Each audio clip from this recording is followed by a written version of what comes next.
like Trump can just sit on high and be like, make these movies and make them popular. Like, of course, that's not the way it works, but Trump does have a pretty good grip on the American public, or he wouldn't have been elected president twice. Robert De Niro goes from being the guy in Casino to the guy who every award show is going to get up there and bitch about Trump. Right. And it's like, wow, that's a shame. Like, this is what's left of Hollywood, essentially.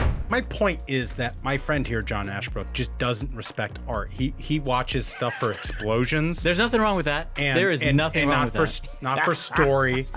And it bothers me. It does bother I'm me. glad we can finally have this discussion. Yeah, nothing but laughs and Sharon Stone scenes from here on out. Well, maybe the next generation's Sharon Stone.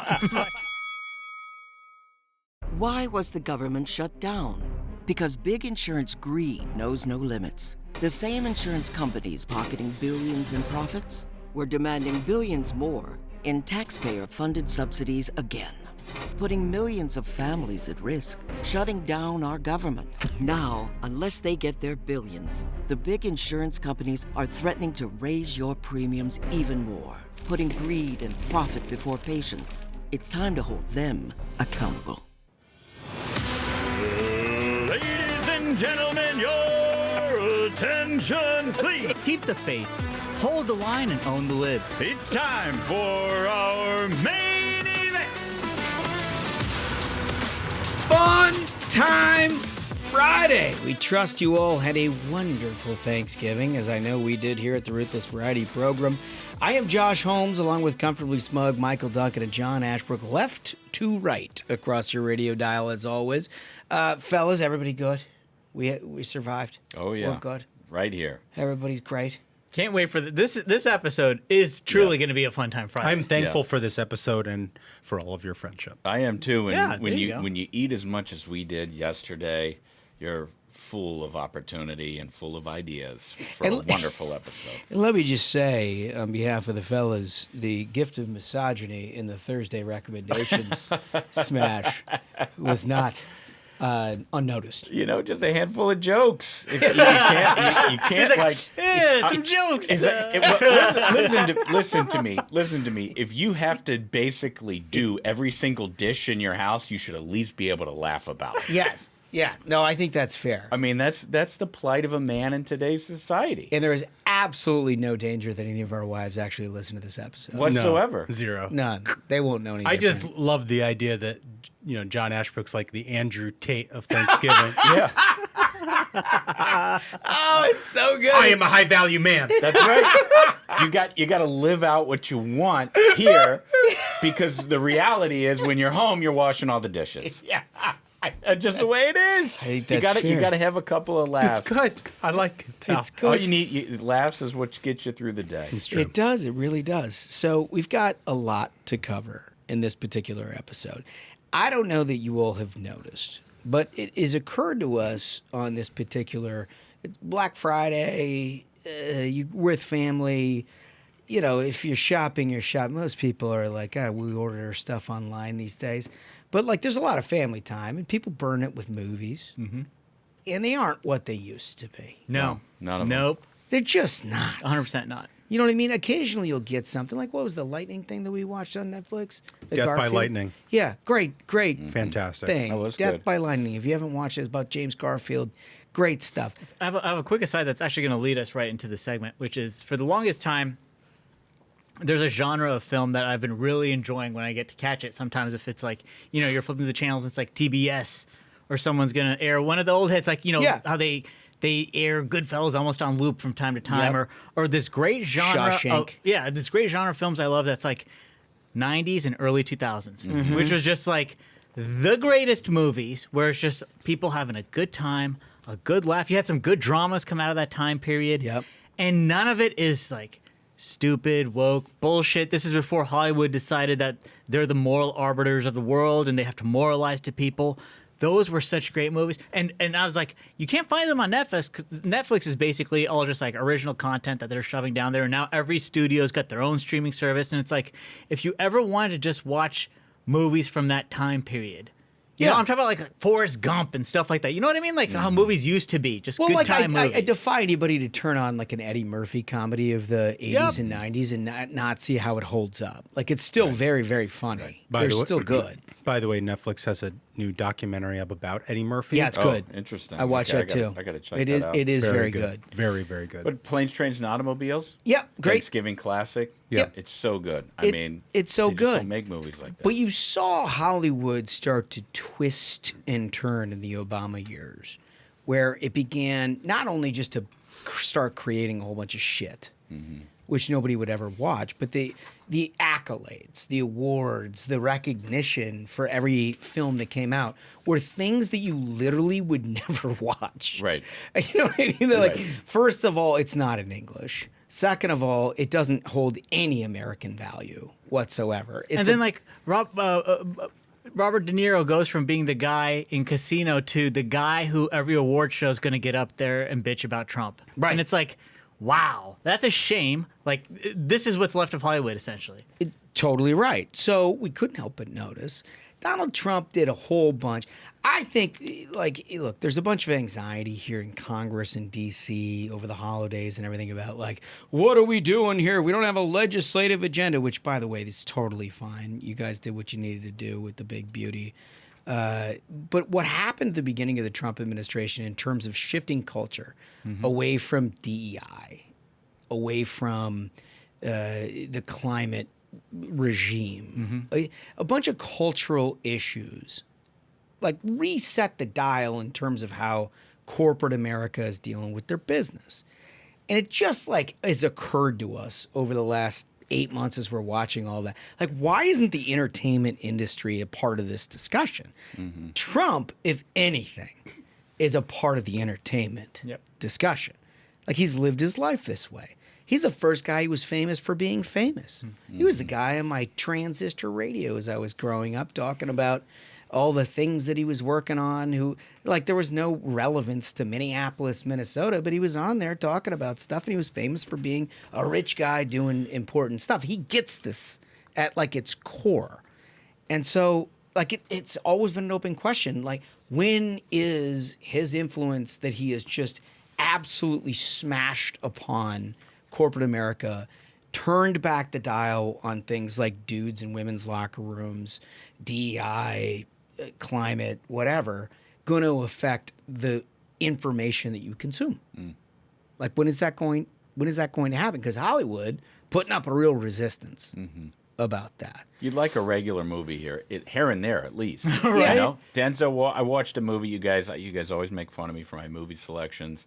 Yeah, because you guys- like explosions and you don't like culture or art. You there's watch nothing wrong with that. He watches terrible shit, dude. Okay, well, let me tell you. I support that. Can I tell you the latest terrible shit I watched? Big explosions. Called Unstoppable. It's Flashing about lights. Denzel Great Washington. movie. He's a train operator. Okay. And he saves the day. Old I man. will. Dude, I like will. that. I I will like watch that. every Those are good single movies. Denzel Washington. He's backtracking now. No, he's right about he's that. Dude, he's backtracking. backpacking faster He's than Deion backtracking. Sanders over Man here. on. Right. I mean, Nope. I'm Denzel sorry. Washington. I'm sorry. He's not Training a torture. Day, Man on Fire, Flight. I will watch anything with Denzel Washington. My only point. Backtrack. American Gangster. My point. American Gangster, great movie. Yeah. My point is that my friend here, John Ashbrook, just doesn't respect art. He watches stuff for explosions. There's nothing wrong with that. And, there is nothing wrong not with for that. not for story.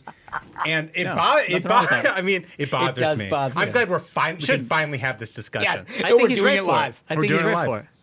So it turns out Trump does care. Thankfully, so we don't have to be stuck with Michael's French movies. Yeah. Yep.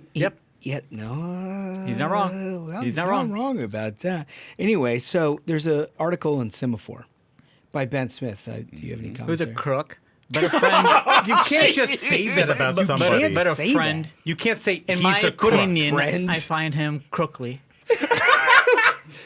Ben Smith. Okay. Funny part about He it. comes up to me in the- Iowa like he knows somebody. He's the He was like, best- "How you been?" I'm fine. Why are you talking to me, Ben Smith? Ashbrook's over there. Go talk to your buddy. The best part about Ben is he's done absolutely nothing wrong. Nothing in wrong. terms of- Yes, he has. In terms of smug. I can't stand the guy. Yeah. He hops to garbage mill and puts out garbage, attacking conservatives. But like at Ashbrook, he's still buddies with the guy. Well, this is a good story. This is a great story. Anyway, Josh is talking he puts about. this article out how Trump is trying to remake American culture starting with his favorite buddy cop franchise. Yes. Okay, so let me just read you a little bit, and then we'll get a flavor and a jumping off point for this. Bam. President Donald Trump has strong views about news and media and an interest in asserting them. He's long claimed credit for ending the careers of journalists and comedians. CNN staff hero. now worry that if the company is sold to Paramount, his friend Larry Ellison may fire two of the network's most prominent women, Erin Burnett and Brianna Keeler. Somewhat less attention, however, has been paid to the ways in which Trump wants to reshape popular culture outside of news and late-night comedy. The one-time wannabe Broadway producer brought his particular style of late 20th century over-the-top macho taste to political events, elevating professional wrestling to the Republican National Convention. Finally. And inviting the 1980s icons Sylvester Stallone and Mike Tyson to the White House. Thank you, Mr. President. Right? Entertainment studios have thrown the Trumps the occasional bone. Amazon paid $40 million for Brett Ratner's documentary about Melania Trump, a presumably soft-focused project on the life of the fairly private First Lady. But beyond his on-again, off-again relationship with the Murdochs, Trump's preferences have largely been ignored by the entertainment industry titans who made him a household name. He has been forced to deliver his cultural preferences through online rants about celebrities, programming, Which are great rants, some by of the the best, way. some of the best stuff, some of the best stuff. But now they say Larry Ellison, one of Trump's most prominent financial supporters, owns a second-tier studio. Second-tier studio? Dude, this is Ben Smith at it again. Dude, wait. You guys are like, my friend Ben Smith, he's such a good writer. He's calling Paramount a second tier. Get out of here. He says the second-tier studio, Yeah. Paramount. Isn't Landman on Paramount? Yeah. Yeah. Dude, all of it is. Isn't that like the number one Dude, show as we speak? Think of every movie you've seen that opens with those stars flying around the mountain. That's AKA Paramount. Why would you ever refer to it as a second tier? Because you're a little crook. Because Larry, like Ben Smith. Because you're Larry, a troublemaker. Larry Ellison isn't finished with it yet. He's about to make it first tier. Well, it's on the cusp Look of at him, taking dude. control. He's running cover for Ben Smith, the journo. This I'm guy. telling you that if Larry Ellison returns our country to the days of action movies and Denzel Washington, every season with like an action movie, I think he will have done his job. I think we will have done his job. He's just a big pounder. He's a pounder. He's a pounder.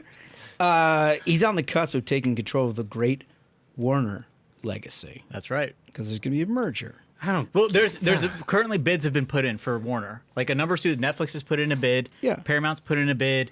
I can't remember who else put in a bid. A few companies have put in bids, and they're all being right now weighed. So the film producer Dallas Sonier predicts a wave of classically male-driven movies with mentally tough, traditional, courageous, confident heroes. Hell yeah. Yeah. Maybe even a tad cocky, but dedicated to honor and duty. Plus, of course, a few explosions, gun battles, helicopters, fistfights.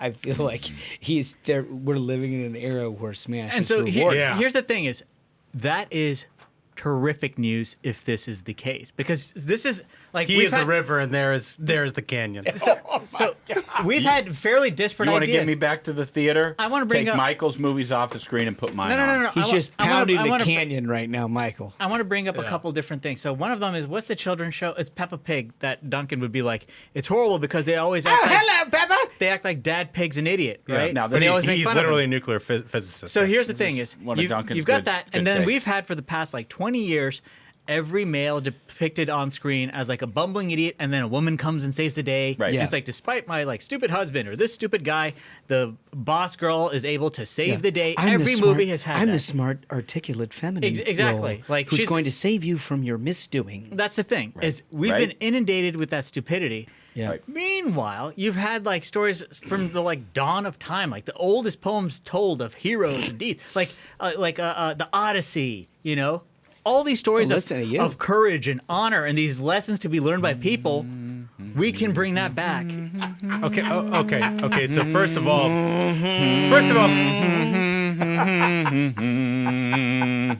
When's the American flag going to drop behind Smug after that wonderful speech? okay. So Christopher Nolan is making the Odyssey. It's going to be awesome. It's I going to be don't know. awesome. I'm mixed on it. I'm scared it's going to be woke. Okay, so here's my probably here's right. my complaint in all of this. It isn't the explosions that my friend John Ashbrook He likes an explosion. with a bad attention There's nothing span wrong with that. needs for him to be excited about watching cinema. Dude, how are you attacking him for such a great taste? He has no taste. He has has terrible terrific taste taste. in films. Boo, hiss. Okay, whatever. My point is, That you Can I don't say like something? John Wayne. He No, doesn't hold on. like cowboy movies. A24 is a movie studio for people who want to feel like they're smart. They make movies for those people. So you don't have to have an opinion. You just say, I saw an A24 movie. he's saying that And it's because like, I like A24. Oh, who Yeah. could have guessed? He's saying Who could have this guessed? He's saying because Who that. could have guessed? All the signs were saying there. 'cause I like all the signs. A24. Well, you see, I'm above watching a movie that a It's building his- blows up I'm and some not. dude saves the day. It's his roundabout way of calling you dumb. I'm not. Can I give you? Look, let me go ahead and countervail. And the action movies are smart. yeah, right. Yeah. Let me countervail this whole thing for you right now. All right. I think Donald Trump caring about what happens in California and Hollywood is kind of a rhino thing. Honestly, That's a wild take. I think it's kind of a rhino thing. No, culture matters, You dude. know, No, seriously. I want to hear this because I have These my people own don't views. deserve to be fucking saved. Let's not save them. And also when he did that press conference with Mamdani at the same time, I thought that to myself, like, what are we doing? And I get it, dude. Like Donald Trump loves New York. He's from there and all of that sort of stuff. We do this press conference with Mamdani. We're gonna fucking care about Hollywood and how they succeed. I don't give a shit if Hollywood succeeds. I don't give a shit if Mamdani succeeds. I hope these people fucking fail. They're failing on purpose because they're bad people. And why is it that Donald Trump has to save these people from themselves? Fuck that. No, I do. Honestly, that is my You know what? opinion of the I whole would- thing. I Bad would, take. I would, Whatever. I Bad would, take. I would watch a movie. Bad take. Listen, I'd watch a movie about Michael Duncan. Well, it would be an action movie. I'm not would. sure Michael No, would want dude, to it'd watch be it. A24. And it'd be like, no, you see, NC-17. there's a blue horse, and what it stands for is he stressed out? Are we all brilliant?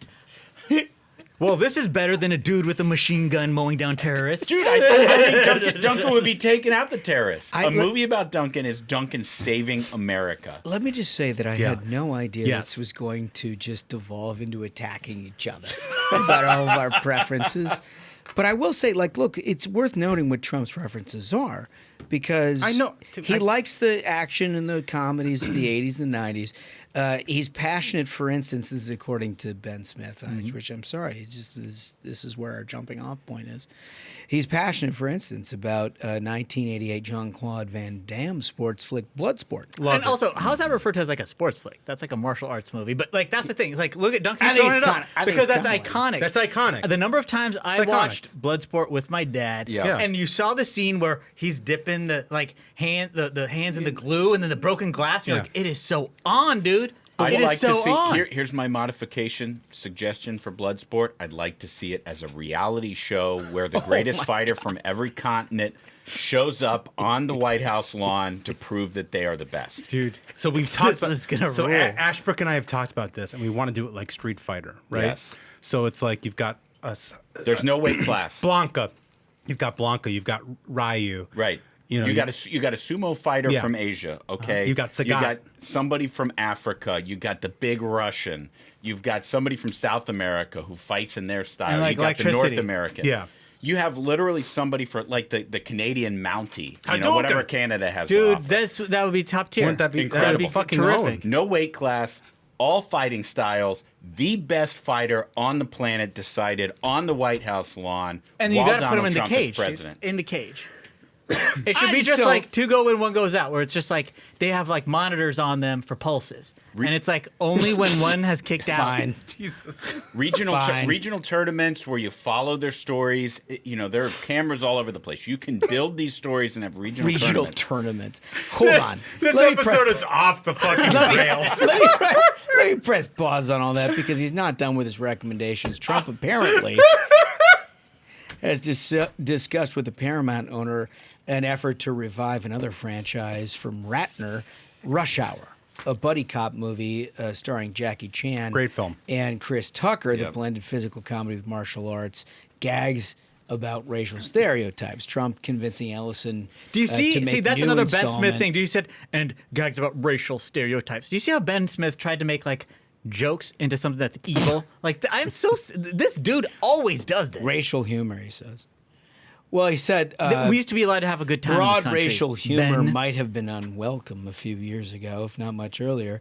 May well be one of the capstones of cultural influence as president this time around. Hold on, dude. That's the thing. Racial humor. That's, Everyone think. that's a low blow. Let's all just be honest.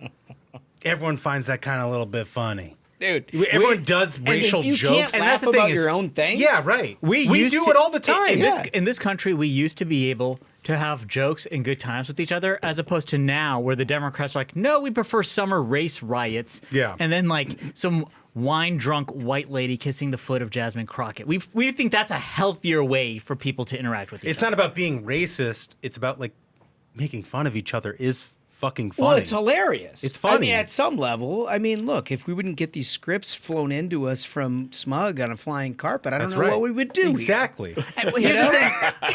Here's what needs to be pointed out is, again, you're seeing Ben Smith, again, making this into a woke thing. Like, the message has been Right. sent out to all these journos that the American people, like, there's a reason Republicans swept the country. There's a reason that Trump won so convincingly. It's because Americans were sick of the woke era. Woke is dead. Right? Dunzo. And this guy still doesn't get the message. How many publications does he have to run through, squeeze the equity out of, and bounce when it fucking crashes and burns? Okay, hold on. Maybe as many times as Ashbrook gets drunk, and starts trying to fight somebody, and has another baby. As an Irishman. Yeah, well, that's right. Yeah. Because that's what the Irish do. That's what we do. Oh, that's what we do. Patio Flaherty. You know what? See, it's funny. That's right. You're all under arrest. But look, I do think there's a bigger component to this, which Trump, it's not listed in Ben's article because he's talking about the cultural impact, right? Like he can just, like Trump can just sit on high and be like, make these movies and make them popular. Like, of course, that's not the way it works, but Trump does have a pretty good grip on the American public or he wouldn't have been elected president twice.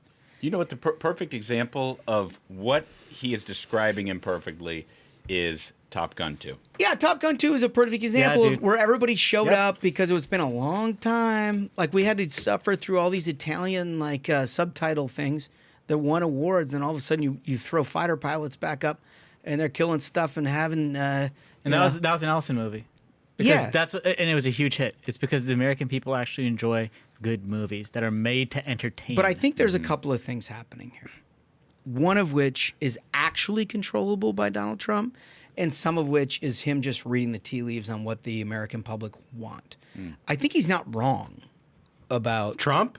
about Oh, what no. the American people He's not want. wrong. He's not wrong at all. No, I don't think he's wrong about that. But what he can actually control is worth a debate because at some level, whether you know it or not, many reasons why it is that the American entertainment industry has not reflected what it is that you care about as an American is because they've outsourced it, gone overseas. They've given away the ability to not only make movies in the United States, but have an employment industry that is supported domestically. Yeah, dude. They've You're not wrong about outsourced that. it in the same way. Dude, In the that is same a- way, That's a good issue. dude. It is. Dude, that is what he should be. Dude, that's a total winner for him. And this is the thing. I'm definitely on board with all of this. Damn, that's a good point. This is my complaint on Trump with the Hollywood stuff is that he's like, hey, man, make better movies. The reality is it's like you got to fix the industry. Yep. That it's outsourced this entire thing to like Eastern Europe. There you go. You know, I remember there's those guys, Rob Lowe and, gosh, who's the other guy from Parks and Rec? Whatever. Yeah. Fucking, I don't know his fucking name. Anyway, they did a the podcast. dude who does all the superhero movies? Yeah. I can't remember his name. But they did a podcast episode, and they're like, we couldn't make Parks and Rec in Right. the United States anymore. Right. Oh, you're kidding. Yeah, they're No, like, they were like, we'd have to go overseas to do it. yeah, like you couldn't actually find a lot at a studio in To California make to make Parks and to make Rec? this to make a show that is literally like just like stage sets. Yep. Right. You know, like we couldn't do that in the United States. We would be doing that in Europe. And Like that's a nondescript government. It's not Yeah. exactly Yeah. like Can I Indiana explain? Can I Jones. explain Yeah. this in like 30 seconds or less? What's happened in California is obvious, right? Regulatory tax structure, all of these things that have happened that have basically shut down the lots Yeah. in California and made it financially ill-equipped to try to deal with the creative industry.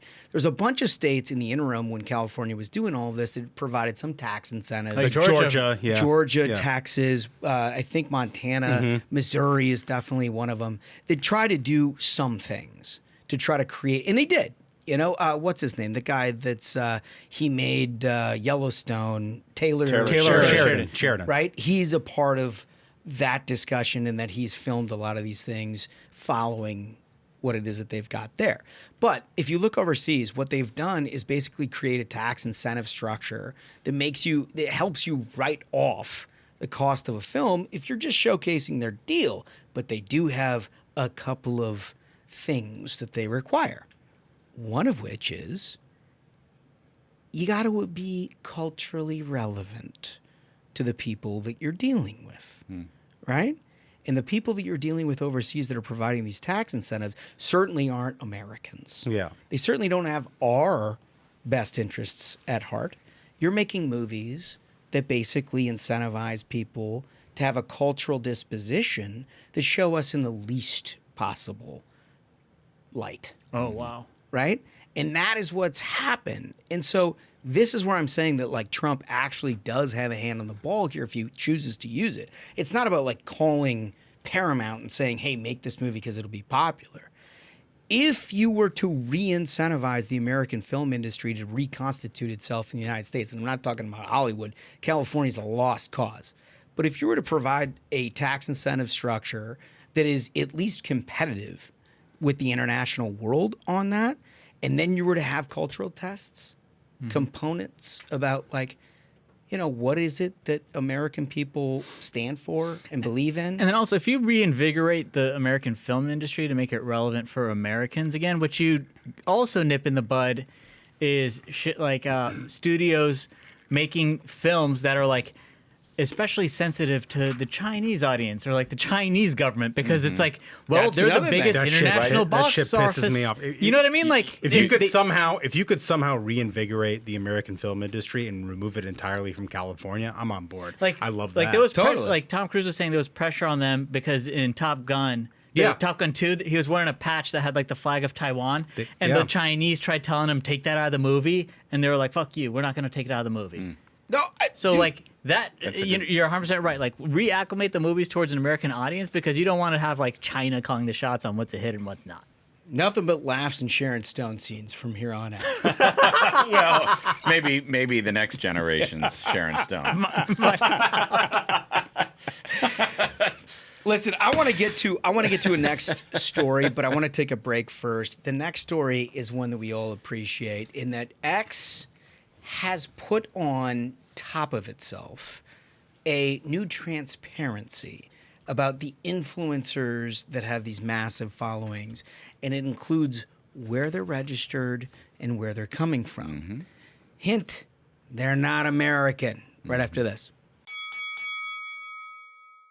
A nation isn't just built. It's powered by people like us. Last year, Chevron increased U.S. production by nearly 20% to help keep energy reliable. And since 2022, we've spent $44 billion with local suppliers, supporting good jobs across all 50 states. But we're not done yet. Now we're investing $9 billion in American energy projects to help build the future, right here at home. We put in the work.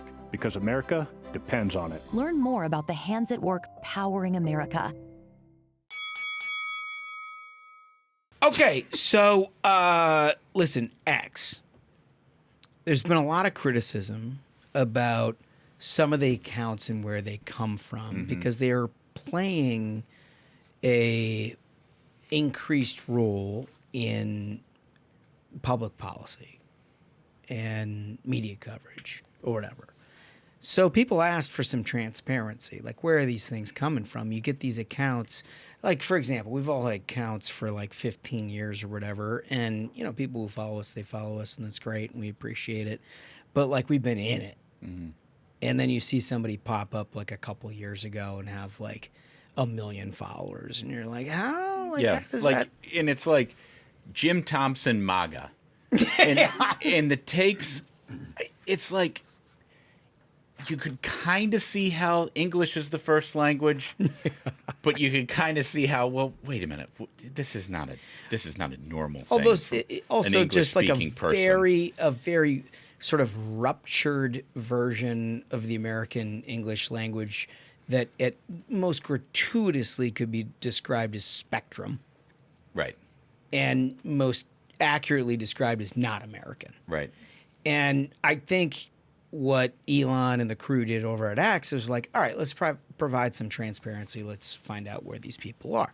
So Fox News did a piece, a new feature on Elon Musk's X, exposing the truth behind social media accounts across the political spectrum, with account owners apparently misleading followers about where they're posting from. A new feature allows X users to inspect where a given account is based, usually listing a country or region. Many popular accounts posing as American, quote-unquote, patriots or constitutionalists have been exposed as being run from foreign countries since the day they were enrolled. Oh! Well, that seems problematic. One account with the handle 1776 General boasts over 140,000 followers. See, yeah, that's exactly and what a we're user talking about. biography describing the owner as a constitutionalist patriot and ethically American. What does that even mean? The biography of the account is based in U.S., but the X's new feature reveals it's actually based in Turkey. Of course. Right? Something we all ate yesterday. I work in international business. I'm currently working on a Turkey contract, the owner of the account posted after the new feature was released. So they're all playing defense on this, and I don't know, some of them And so might that's be a right. that's a straight up lie, because like it's the features are where they registered, which country they're in when they registered the account, and then which country's app store they're using to engage with the app and to use X. And so if it's saying that, oh, hey, this guy registered the account while he's in Turkey and he's using the app store in Turkey to receive all the updates and everything, like your Turkey-based account. And so people who've been on X since like Twitter and for I a love while. it turkey-based. Turkey-based Yeah. loves it. Right? So Yep. so folks who've been on Twitter for a while may remember in like 2015, 2016. So Turkey has like a super sophisticated digital influence operation that the government supports. I didn't realize In that, like actually. 2015, 2016, they were hacking tons of huge accounts, and like it was kind of funny. And they were like using the account to post videos that were like extremely like pro-Turkey and based. That were like, we did nothing wrong slaughtering Greeks, and like videos about like glory of the the Turkmen, and our like numerous victories in war. It was like hilarious, right? That like they're using all their like hacking acumen to post videos on Twitter of like glorious Turkish army, right? Like it was We did no hilarious. such thing as genocide. It was wildly funny, but like the thing is that they never stopped, right? Instead of being like, well, we're gonna just like hack accounts and put it out there, they're like, we're going to build up influence operations that are like accounts that we act like are like MAGA or based in the U.S. or whatever, and then we'll get them a lot of bot followers, and we'll try to push it out there, and we'll try to get in the political conversation and influence things in America. And a number of countries have gotten involved in this. Well, so it becomes more problematic, Yes. right? The Turkey thing is one. I mean, it's an ally at some level, but they obviously don't have. Really? Are they? Well, They're at in NATO. at some level. Fuck but it NATO. doesn't have like American. What a take. I mean, fuck NATO. Oh, Jesus. I'm sorry. I don't. Oh my God. You know. What? Please. What? Okay. Is that wrong? Am I wrong? Am I wrong? We let in Turkey. I don't know how. And now I have to defend Turkey. I was not prepared to do a NATO exposition. What is it? I I'm think Article happy 4 to, means but you have to defend them. I want to stay. personally. I want to Your stay. arsenal. I want to stay on Your topic. personal guns must be used. to We do can that. do a NATO segment at some point. I think they're belligerents a lot of times, honestly. Well, I don't. He's had it Continue. with Turkey. I don't totally disagree. Day after Thanksgiving, the man's had enough. Yeah, no, he hates him. He Just hates him. saying. He hates him. Well, this is because Am I wrong? I'm sorry. Am I wrong? It just really catches you. I'm not wrong. I'm just an asshole. I get it. I get it. No, it should be Constantinople. It should be. Where this has become particularly problematic is and this is just X-based. We've already monitored and talked about how this is TikTok-based in many ways. But when it comes to X, there is a number of accounts that claim to be, as we've read, these constitutional republic America, stars and stripes and fuck you for dealing with it, that claim to be very pro-Gaza. Right. Yeah. Very pro-Palestinian. Right. And as we know, like whole effort from October 7, after the Hamas attack on Israel, all the way through to current day, there has been an enormous amount of public relations try to reset the dial in terms of who's culpable for what. So the market for American politics is thousands of times larger than the number of Americans in America. It reminds me of that moment in The Big Short. Remember The Big Short? When Mark Baum is at that conference in Vegas or whatever, and he's sitting with that guy who's a derivatives trader, and he's like, how big is the market for the synthetic CDOs? More than the number of Americans that have mortgages. And he's like, 50 fucking times. Yeah. And it's like, that is the market for American politics. Yeah. It's like you have people that live in Indonesia or Nigeria or fucking India or Russia or wherever who care more about American politics than their entire lives. And so if you actually go on to X, you have Americans, but then you've got like 1,000 times of people out there pretending to be American. Exactly. And so that's what the derivative of this entire decision to post where it is that you are from has become. And what is unveiled It's hilarious. is unbelievable. I'm having fun. Yeah. I think you've had more fun than anybody, Duncan. Yeah, it's fun. I found a guy talking about how he's a doctor in Gaza, and he actually lives in Egypt. You know, which is funny. Can't get the Gaza from there. Can I say one? You mentioned Indonesia. One of the wildest revelations to me is the guy like Ian Miles Chong. A lot of people who are on X might know him as like, if Elon has a tweet, this guy's gonna reply to it. Yeah.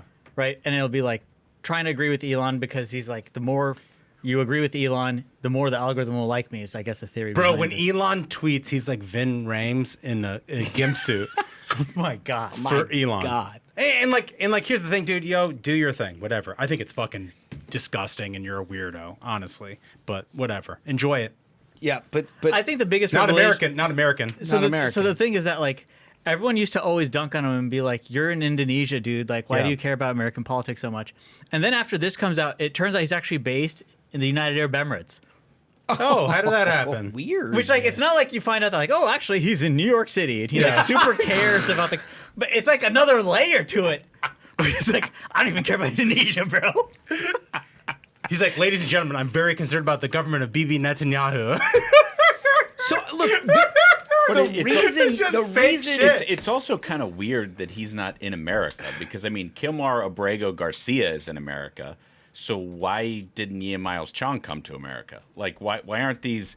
I think he gets better tax treatment from from the Elon Bucks being in the UAE. I mean, because if all these terrible people are able to be here, why can't like your typical? I think if you're like engagement troll farming for the Elon Bucks, you try to find the most preferential tax treatment. Maybe Indonesia is going to tax him more than because I think the UAE they have like if you're an expat or whatever, you don't pay taxes in the UAE. So he's got that going for him. I mean, look. Can we go there? Michael Duncan based in UAE would be the most funny outcome of this shit. I mean, the thing that you find out is that on social media, the great cause celeb was in 2016, where the Clinton campaign claimed that they lost because of this foreign social media influence that amounted to about $100,000 of Facebook ads. Yeah. All of which was nonsense. But this wasn't an Elon thing, but what was happening on Twitter, which is increasingly in that era becoming the fulsome distribution of political news in America, and where people were sucking in sentiment to see what it is that the quote unquote base of both parties was talking about. They were like, no, this is what the base is talking. They have 1 million followers and they are avowed progressives or avowed MAGA. Yeah. And these are the base of both parties. So we're not going to like quote these things, but we're getting nice sentiment to understand where the base of both parties are. And then the mainstream media would turn around and suck in that information and then report out, there's troubling signs in the Republican Party. Of course, it was never the Democratic Party, right? Democratic Party was always about a Michigan problem or some other thing. Within the Republican Party, it was like troubling signs of anti-Semitism, troubling problems of, this, that, and the other thing. And these accounts that were driving a lot of that discussion were entirely based out of foreign countries. And this is like the first moment that we've gotten it. And the reason that it's imperative for you to know is not because of like you're not a discerning person who now at this point has the opportunity to click on something that you find interesting and find out where that person is from. You can do that. The problem is for the last like 7 or 8 years, you've got a platform that is deriving a sentiment analysis of the mainstream media about where both parties are. And a critical thing to do with that is part of the problem here is modern journalists think whatever X shows me when I scroll through my algorithm, that must be what's happening in the world. You know what I mean? Like a lot of journalists have forgotten how to actually go out there and build sources and report on what's actually happening because they don't want to do on-the-ground reporting. They want to stay in their Brooklyn apartment. They want to order their DoorDash. They want to scroll through X and be like, I'll write 500 words on this and call it a day. You know, like that's what they think. Yeah, so they think that's their life. This is kind of hilarious, though, this part. This is the Fox News article where it says a similar account under the name Times of Gaza has nearly 1 million followers. It claims to provide, quote, the latest news updates and top stories from occupied Palestine. The account is based in East Asia and the Pacific. You've got some dude in just like Hong Kong being like, another tough day getting bombed in Palestine. It's like, what the fuck? Yeah. Like, this is what's happening here. Meanwhile, the guy's on a beach villa. I mean, but this is real because it has very much, and we've watched it with our own plain eyes, affected the sentiment analysis that the mainstream media uses to extrapolate out trends in both parties. And so you can also understand, and TikTok is a whole nother beast when it comes to what it is that they've been serving up the youth of America. But you can all of a sudden understand when they're like, well, there's a huge rise of anti-Semitism. Okay. Yeah. A bunch of people who've declared war on the Jews since the beginning of time are operating accounts with millions of followers. These America First Muslims in Indonesia are very much against the Jews. You know what I mean? You know, I mean, honestly, that's what it is. That's what it is. It's such a good point because if you're wondering where it's coming from, all of a sudden, everybody's talking about this. Everybody's so concerned about this. Look no further than the money that is spread internationally to influence American thinking. And I'm not going to pick a fight on this, but I will say there's also the dregs of the line of work that we're in that look at social media traction and they see what people are talking about and they try to speak into it to try to grow their audience. They say things and do things to try to play off of what it is that we're talking about with this foreign media, the amount of retweets. We're just asking questions. Just asking a lot of questions, right? And, you know, look, I'd be surprised if you weren't sitting at home at some point in the last couple of months looking around being like, what the fuck just happened? What are we talking about here? Like all of a sudden you have a Democratic Party that is it used to be entirely representative of Jewish people on the East Coast, at least, of this country, that just abandoned them altogether. And it's like, yes, gays for Gaza. You know what I mean? Right. And then you saw over the last month a whole bunch of conservatives who were like, yeah, well, maybe Gaza's not getting a fair shake. Maybe Israel's the problem. just ask yourself whether or not any of those accounts may contribute to it. Because I can tell you firsthand, there's an awful lot, and I'm not saying all, I'm not pointing fingers, and these are legitimate questions for people to grapple with. But there's an awful lot of nefarious actors in the online space that look at online trends and try to say, how do we surf that wave? Mm-hmm. Yeah, and what you're talking about is a real problem. These nefarious actors are corrosive to normal people. And this move by Twitter, by Elon, by X, I think goes a long way to shine a light on who is pushing what, so people can learn for themselves. You know, I mean, social media is something that has been around for at least a decade or more, and will continue to be around and continue to grow. And so many people, you walk through a grocery store, people are pulling up groceries, but they're looking at their phones. Social media is not going away. It is only going to continue to be a huge part of everybody's lives.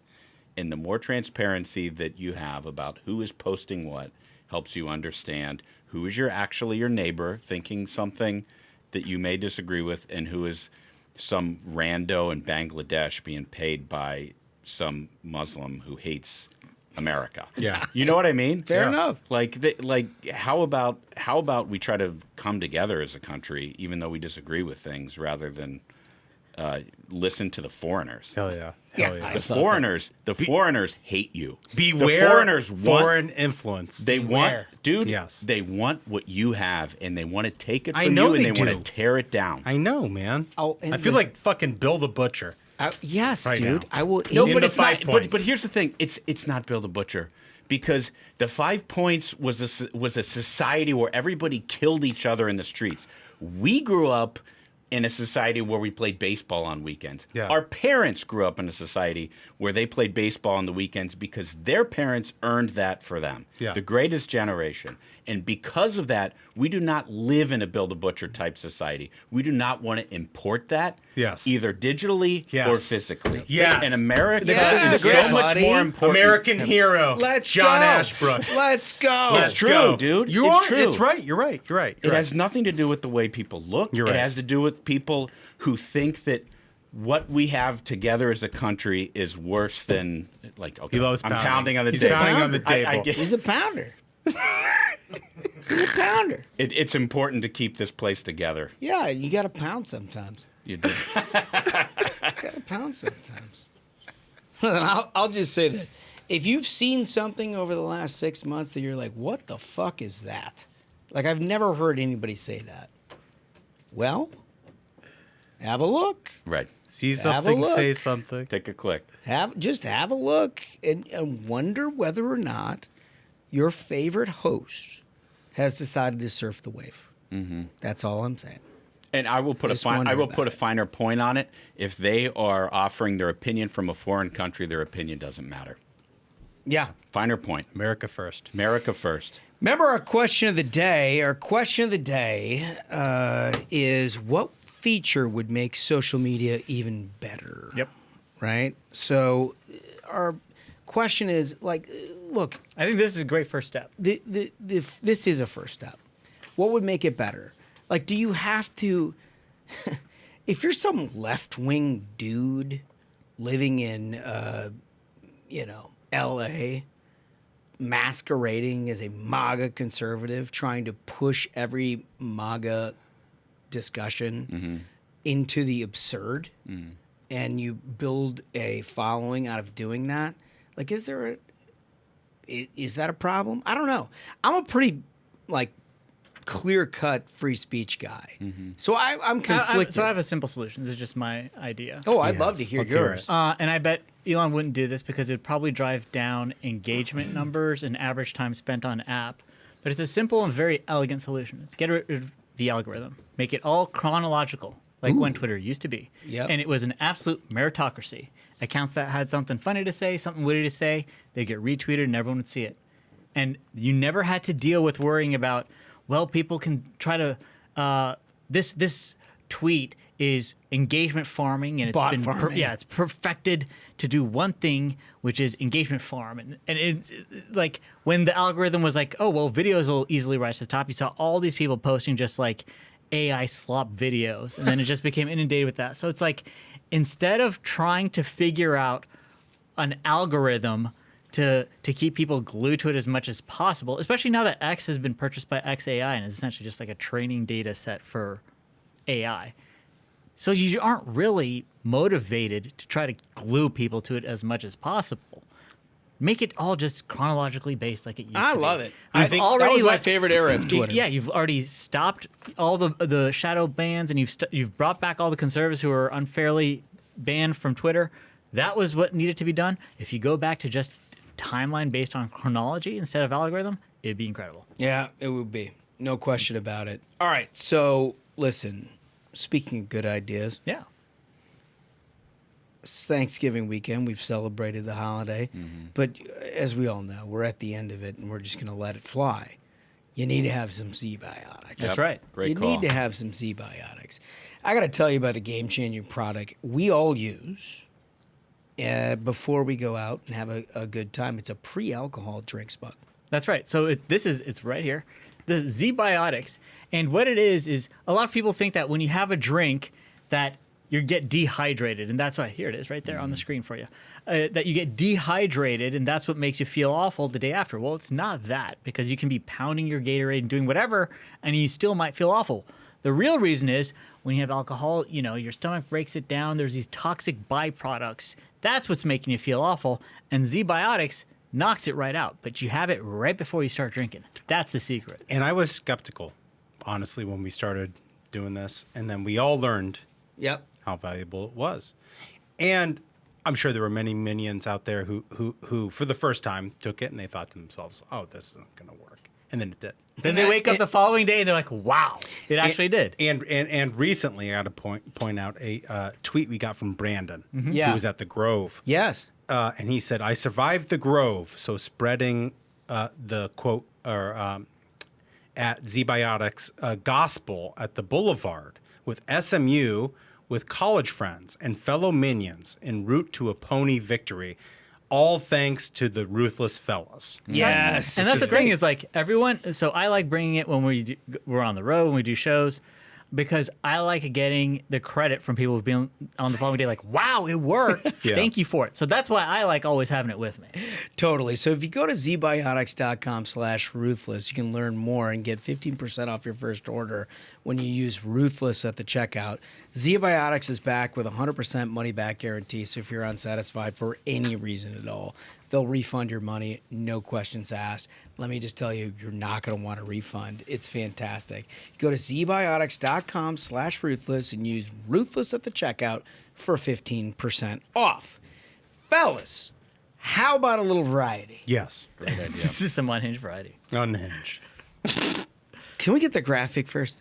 Okay, here's this cat. Yeah. Right? What do you think of that guy's cat? What his name is? Not He's what a you'd Nam- expect. He's I a, know his name. He's a Namibian politician. Namibia. Namibian. Okay, I don't know. What's it? You don't have to know. It's Nambia. Not American. Nambia. No, it's just certainly not from here. It's from Africa or something. He's a politician there. This cat's name is Adolf Hitler Unona. Wait, you're kidding. His name's No. Adolf. No. It's a politician Wait, named... the middle name Hitler? First name Adolf, middle name Hitler, last name Unona. He's a politician. This is according to the Daily Mail. A politician named after Adolf Hitler is running for re-election.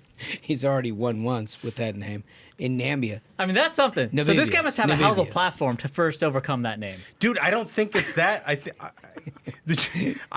There's no voter ID? Well, no, it How was did this guy get the W? I think it was a German colony at some point. And That's right. Namibia was? It You says think so? here. It says Yeah, here in the yeah. article, Namibia is a former German colony in southern Africa, which is still home to a small German-speaking community Wow, and some Brent, people who blaming it still on the have German German? names. Yeah, so I think his dad called him Adolf, Yeah. and he says that he doesn't think his dad knew. Yeah, it says here, this is from a Daily Mail Yeah. article. It says, quote, "My father named me after this man. He probably didn't understand what Adolf Hitler Really? stood for. Really? As a child, I saw How? it as a totally normal name. Come on. Only as I grew up did I understand that this man wanted to conquer the whole world." Well, that's It's a tough name because the man wanted to conquer the world. Pal. I mean, It's not just that. It's not. He's like, oh, he wanted to conquer the whole world. And and what about the other stuff? Dude, if I'm Kanye, I'm like, I want to correct my song. It was not about the German guy. It was actually about a Namibian guy. It was a Namibian GOTV song. he said that GOTV. he usually goes by Adolf Unona, Come on. but that it would be too late to change his name officially on the ballot. So he's just going to go with Hitler. The fact is, I have a name my goodness. that does not mean I want to conquer Oceania, he said, referring to the region that he won in the 2020 election. It doesn't mean that I'm striving for world domination. Does it mean that you want to kill every Jew on the planet, though? Okay, He can didn't we- address that. Okay. He didn't Look, address that. I don't want to defend a guy named Adolf. Okay. Okay, but you're going It's to? not just Adolf. My His point name Going is straight to? up Adolf Hitler, you know now. Dude. No, it's just like this poor guy's like running for local office. Right. Yeah, but he's leaving. You know, like- He's leaving a little something out of the description. I know. No. Here's the thing. Is I think there's something to be said about this fact. It says Adolf Hitler, won 1,196 votes in the 2020 election compared to 213 for his opponent. This guy is killing it. Like he's absolutely crushing it. You cannot take that away from him. Are you saying that Hitler's crushing it? Is that what you're about to say into No, a I'm not. podcast right now? No, I'm not saying that. I was not going to say that. I was going to read this exact line, and I was like, listen, the guy is already having to deal with that name. That's a tough name to have to run on. He must have had I see what you're saying the now. wildest platform. Super And charismatic. is this the first? Yeah, super charismatic dude. Is this the first election he's run on? Because like he's No, running he's up a the school. re-election. He won in 2020. So he's delivering results for the people. Yeah. wow. God, I find that horrifying. That's horrifying. Also, it's completely hilarious how the name Adolf evaporated from the face of the planet. Right. Except for this situation where Yeah. the guy's like, no, Adolf Hitler, and that's my name. Vote for me. When I was Agenda unclear. Also, that's like a wild last name. Like, could he integrate that into the campaign? Be like, you known a Hitler before, and he did great things for you. My previous term, it was very beneficial as a city council. my God. So you got to reelect this dude. Yeah, you're digging deeper. And they did. This guy won, My what, like Lord. 6-1? I mean, like, that's a W. Let me just say for the record that I don't know what the name of his opponent is, but I will say affirmatively that if Adolf Hitler shows up on my ballot, I'm going to vote the other direction. The other I mean, direction. that's the thing I'm is, going like, to vote his the other opponent must have direction. had, like, a really terrible platform. Yeah, how do you To get not smoked- beat Hitler? How do you not beat Hitler? He's like Pol Pot Scramoni. Ramone. It was just an all-access election, dude. You had Adolf Hitler and an Italian, dude. Joseph Stalin spaghetti. Yeah. I don't know. How do you lose? Boy, oh boy, it's not looking good wherever they're from. That's a tough deal. Namibia, I guess. Tough bunch of stuff. All right, there's a penis protester in Alabama. Oh boy. Did you guys see this? So one of the things, and loyal listener who flagged this for us, you can get away with awful lot around this country. In South Alabama, you better keep it in between the 40s. Mm-hmm. So there's a full body cam footage of a cop that rolls up on a 61-year-old woman dressed as a giant penis Jesus. in South Alabama. They weren't having it. Let's check out this clip. Serious as a heart attack. I'm not going to sit here and argue with you. If my kids had to come by and see this, That's a giant how would penis. you explain it to them? Are you recording? I am recording. I'm recording right here. I am telling you right now, if my kids had to come by and see this, I would like to hear how you would explain to my children what you're supposed to be. What a pine is? I want Children you. understand what a pine is? Let me get another unit of it. A pinus. I can go to the other side. We might do. They're taking the penis. Put the penis away. And I need you to get back, okay? I need you to get back. Lock that Turn dick around. up. Scoot back in. Scoot back in. Scoot back in. I am trying. She's going to help you. The officer's going to help you. I can't. Oh, it hurts. We gotta get this shit Trying off. to jam that big dick in. How is that real? Tu buku. What is wrong with that generation? Dude, let me just That's say. like, it should not be put on that generation. All right. Oh, you don't think so? So the boomers, boy. the Here boomers we are the go. greatest generation. Not who these built this- boomers. But that's the problem is that it's these bad apples, and you're Okay. trying to blame it all on these bad apples. But we're on the right trail right here. You need to lock them up. That's the thing. And you heard her start crying, and it's like, wow, consequences. Consequences are the only thing that's going to change behavior. So you get these Looney Tunes out here at these No Kings protests, and you lock them up, and you put them in jail, and you keep them in jail. And then you start making the country great again. It's not that difficult. I mean, a giant penis is watching that thing. By the way, not taking it out of the suit, Yeah. Right. just Before they go in the back seat. just throwing the penis in there.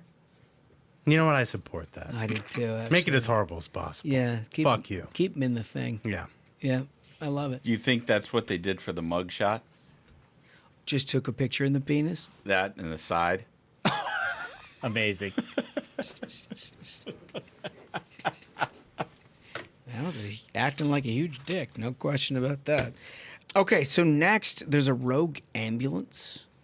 Okay. It takes out a horse race. I can't Something wait. that is very close to the hearts here at the Ruthless Variety program. Can't wait to take a look at that right after this. Why was the government shut down? Because big insurance greed knows no limits. The same insurance companies pocketing billions in profits were demanding billions more in taxpayer-funded subsidies again, putting millions of families at risk, shutting down our government. Now, unless they get their billions, the big insurance companies are threatening to raise your premiums even more, putting greed and profit before patients. It's time to hold them accountable. Okay, so an ambulance, as you guys know, they have ambulances on the track when you have a horse race, just in case something horrible happens to a horse. And they like to transport Or jockey. Or a jockey. They transport them. I mean, it's a health concern. Well, this one didn't go exactly the way that they wanted it to. Clip 3, please. So Okay. horses are off, and they're running. It looks like they've got... Looks normal. yeah, there's a... Oh, no. No Oh, boy. way, dude. Oh, Wait, no. Whoa. What? Can we see that one Yeah, more we- time? Let's watch that again. Okay, so they're off, and they're running, and here they are, and then all of a sudden... Ambulance. Oh, what? Ambulance. On the inside track, on the too. track! On the track. Usually it's in the infield, Yes. prepared in case, a horse breaks their leg or whatever. That a almost jockey broke... That thing almost broke every leg in the race. That could have caused a lot of problems. It was on the inside track, too. Like, oh, this is a great angle. Okay, here it is. Yeah, this is the alternative angle, which This is has right to down be the straight. insane. They're hugging the rail. They're trying to get ahead. And then all of a sudden... No Bro, way. he saw it. No okay, way. So, first off, that's incredible work by the jockey dodging it. Yes. But it sucks for him. Did they let's read it. Did they cancel that? Because there's no way that's legit anymore. They have The to dude was cancel like in that. second, and then he Right. gave up inside Right. track and fell to the back so his horse wouldn't get hit by the truck.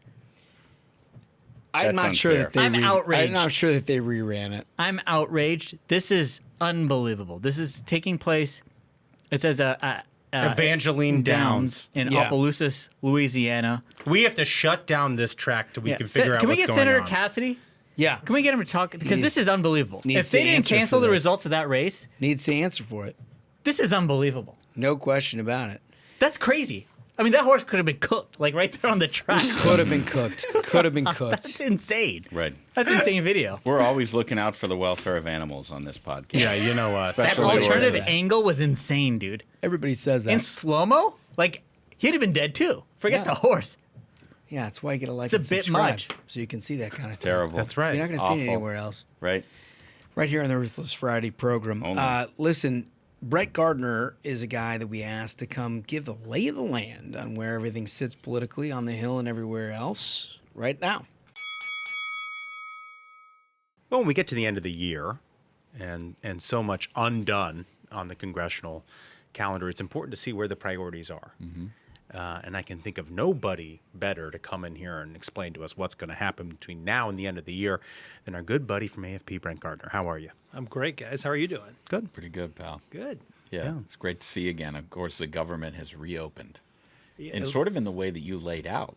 Miracles abound, right? Yeah. I mean, it turns out if you get it done, then we find ourselves in this spot where there's some time left on the clock, even though Democrats were able to run 5 weeks off of the Republican clock on this. We're back in action. We got work to do. But it's a sprint to the finish here between now just ahead of Thanksgiving and then to the end of the year. And I'm wondering if you could just sort of lay out for everybody what to expect in these coming weeks. Yeah. So look, I mean, we saw the message come out of the shutdown about the elections as well. Affordability is definitely something that Americans care about. And that's no surprise to us who know after years of bad Biden economy and bad Bidenomics that we'd be in this position where Americans were looking for some relief. And I think this administration has got a good focus and the right opportunities out there to solve the problem, not just today, but really in the long term. And so there's a couple of things left out there. I think energy permitting has been a major issue. Oh, yeah. Permitting in Huge. general, permitting reform has been a major focus that this administration and Congress Yeah. have talked about. And, there's a lot of good legislation out there. And I think the effort in general is just a good place to get started. We've talked about healthcare. Healthcare has been something the president's come out there and talked about a lot. And so there's some opportunities to look at some of those proposals because we didn't address in entirety the shutdown. We kicked the can down the road. So we're going to have some more opportunities to be able to deal with how the government's funded moving forward. So Yeah, I'm glad you mentioned energy permitting because energy is such a huge issue in our country. And of course, when Biden was in charge, when Democrats are in charge, they just really crimped down on America's ability to produce anything. And so now that we have Republicans in charge, we can open things up. And obviously, America has a lot to offer in terms of natural resources. I wonder if you could just tell us a little bit about how energy permitting might be opened up in the next month, or what sort of steps they might take on that. Yeah, I mean, look, the process is going to have to start now. This is going to be a long-term challenge that we have to be able to solve. But you look at things like NEPA, which continuously slow things down. From our perspective, And that's the federal. it is. It's the federal environmental policy that requires a lot of the type of long-term stuff that we know we've got to have addressed. Sorry, guys. Yeah. That we've got to be able to have addressed for us to be able to ensure that when we have a project in place that we can actually get it done. Yeah. And so addressing those challenges is critically important. That's one step. The other thing is, the attitudes during the past administration towards some of the resources that we have in this country just shut down the opportunity for us to even go out there and do it. And we've seen where foreign countries and adversaries in many instances have restricted our ability to be able to do, to reclaim some of these things that are resources available here in this country. We have to be able to address that. Yeah. So in the shutdown, the Democrats were trying to basically hold the government hostage on dealing with these Obamacare enhanced subsidies that were passed during the COVID era.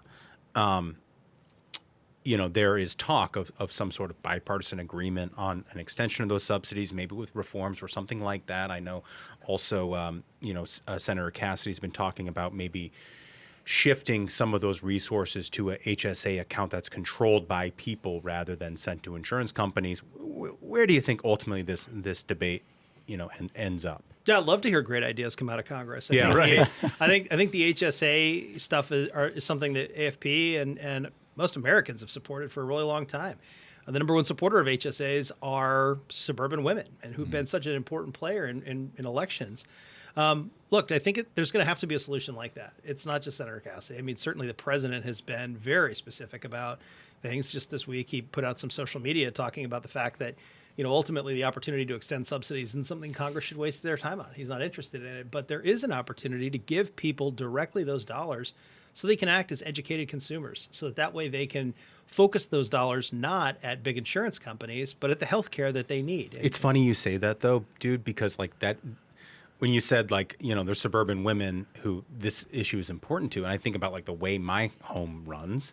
Yeah. My wife's in charge of all those things. Yeah. Right. My suburban wife would tell you the same thing. Right. She'd say that how critically important it is to ensure that we get healthcare right and help empower people who understand what they need. And she's the one going to the pharmacy picking up the prescriptions when the kids have, some infection and things they are very price conscious and would love to make more decisions for our family on how our healthcare is paid for. Yeah, right? Yeah, absolutely. And look, I think the question of the personal nature of healthcare is so critically important. That's why we created the personal option.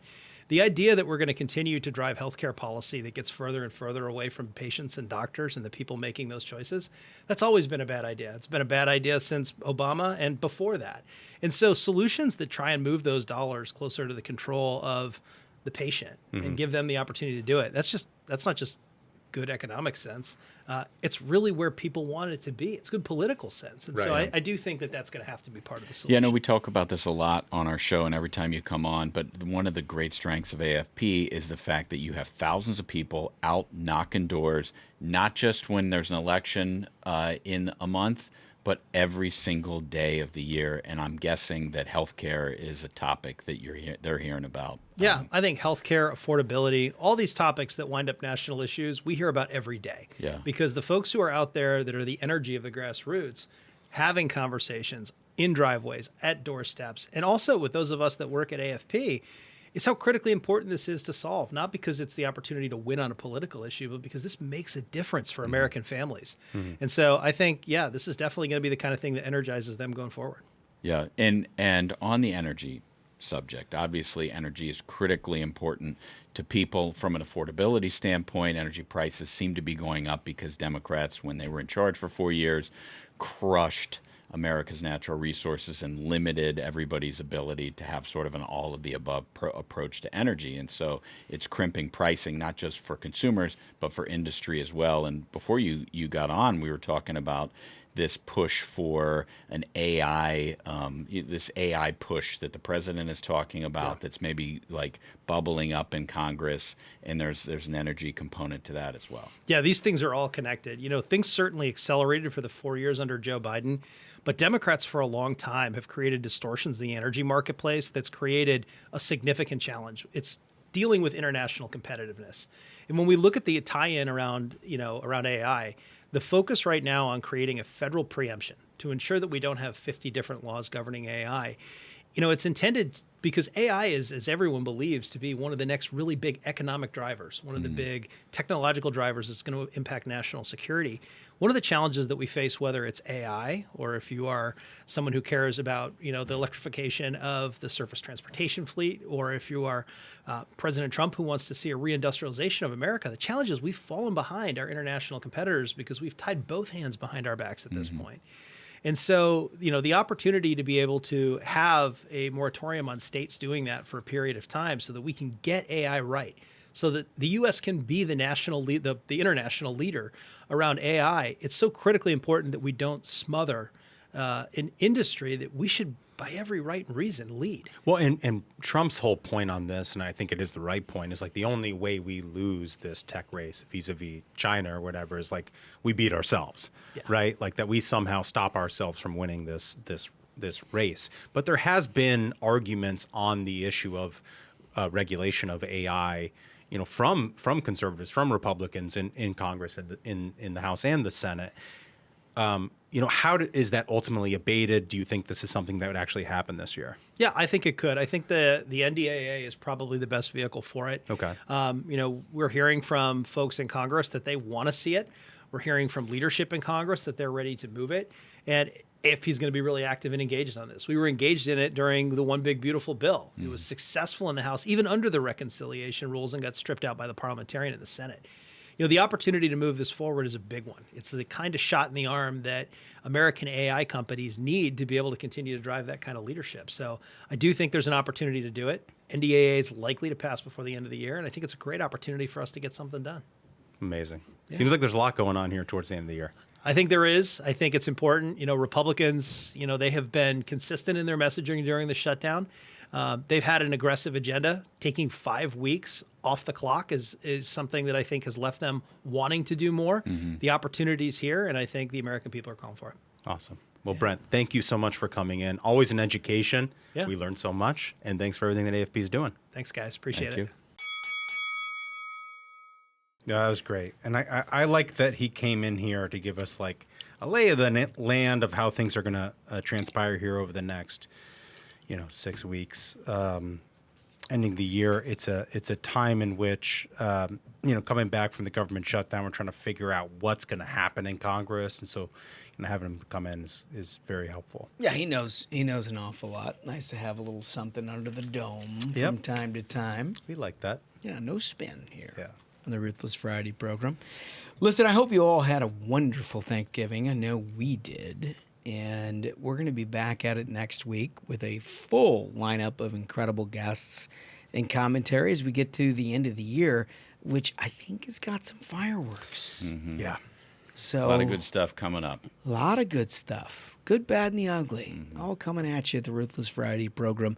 With that, fellas, I think we did it. I think so. Absolute banger of an episode. Gentlemen, thanks so much to Brent Gardner.